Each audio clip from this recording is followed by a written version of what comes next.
यवतमाळ जिल्ह्यातील अनेक तालुक्यांमध्ये विनापरवानगी मान्यता प्राप्त नसलेल्या जनसंघर्ष निधी अर्बन बँकेने बँक उघडून ग्राहकांची कोट्यावधी रुपयांची फसवणूक केली आहे। तसेच या बँकेचे व्यवस्थापक कर्मचाऱ्यांसह पसार झालेत। शेतमजूर, बूट पॉलिश, गवत पेंडी विकणाऱ्या गरीब शोषित व्यक्तींनी आरडी भरत लाखो रुपये मागील 3 वर्षांपासून या जनसंघर्ष निधी बँकेत जमा केले होते।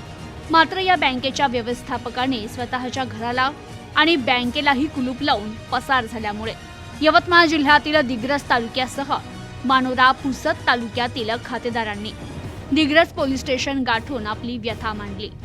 जनसंघर्ष व्यवस्थापकाने 7 शाखा उघडल्या। त्यात दिग्रस, पुसद, मानोरा, कारंजा, आर्णी, दारव्हा आणि नेर येथे विनापरवानगी मान्यता प्राप्त नसलेल्या जनसंघर्ष निधी बँकेची शाखा चालू करून कोट्यवधी रुपयांची फसवणूक ग्राहकांची केली आहे। तर सर्व खातेदार ग्राहकांचा उदरनिर्वाह बँकेच्या बॅलन्सवरच अवलंबून असल्यानं खातेदारांवर मोठी बिकट परिस्थिती उद्भवली आहे।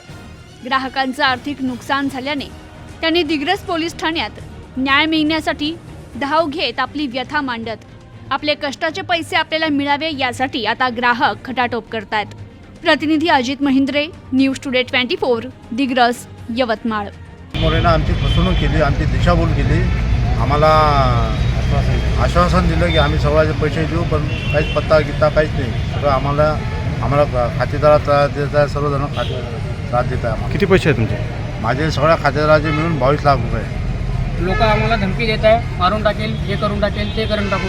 आता आम्हाला न्याय कसं काय मिळणार? लोक आमच्या घरी येऊन बसत आहेत, घरी येऊन आमच्या फॅमिलीला पण त्रास देत आहेत लोक। आणि यायच्या जे हे कर्मचारी आहे त्यांना आम्हाला इथपर्यंत आणलं, फसवून इथून चाट मारली। मला हेड ऑफिसला बोलावलं, बा मीटिंग आहे, हे आहे, ते आहे, तुम्ही सगळेजण चला, आम्ही तुम्हाला सगळे विड्रॉलचे पैसे देतो। इथं पैसे देतो। आणि रविवारी रात्री 11:15 वाजता देवानंद मोरेचं माझं फोनवर बोलणं झालं होतं। देवानंद मोरे म्हणे मी सोमवारी पैसे घेऊन 20 लाख रुपये कॅश घेऊन सर्व एजंट लोकांचे पैसे द्यायसाठी मी प्रयत्न करतो, पण त्यांनी चाट मारली त्या देवानंद। आम्ही मानोरा जनसंघर्षमध्ये एजंट म्हणून काम करत होतो। आज आम्हाला 2 वर्ष झाली तिथं काम करत आहे। या 1 वर्षा अगोदर सगळं सुरळीत वातावरण चालू होतं। या 15 दिवसामध्ये आम्हाला विड्रॉल मिळत नव्हतं सगळ्यांना। आम्ही सगळे 10 जण इथं आहे, गिरीश कापड्या, टिकलस्कर, लोंदे, गिरीश सर। आम्ही सगळ्यांनी एका 15 दिवसापासून आम्हाला टाळाटाळ चालू होती। आज उद्या करेन। या बँकेच्या विश्वासाने बरेच लोकांनी खूप पैसे टाकलेले आहे याच्यामध्ये। माझे स्वतः कस्टमरचे 18.5 लाख रुपये आहे, बाकीचे गिरीश साहेबांचे 40 लाख आहेत, त्यांचे 10 लाख आहेत, माझे 22 लाख, त्यांचे 22 लाख आहे, माझे आहे 13 लाख। 40 काट लिए हमने। हाँ। 3 लाख 20,000 रुपए रह गए और हमारे घास के पत्ते के एक पिंडी बेचे। मजदूरी हमें किसी का सहारा नहीं है, अरे विधवा है। मेरा वाले बोल रहा हूँ मैं। जनसंघर्ष बैंक में मेरे 58,631 रुपये है और वहाँ पर पैसे लाने को गए सोमवार के दिन, आओ बोले चेक बनाने लगाए, बाद में सब कर्मचारी वहाँ से गायब हो गए। जमेला दोनों बहनों की 3,60,000 के 40,000 दिए उन्होंने। हाँ, थोड़े करके बाद में देंगे बोले।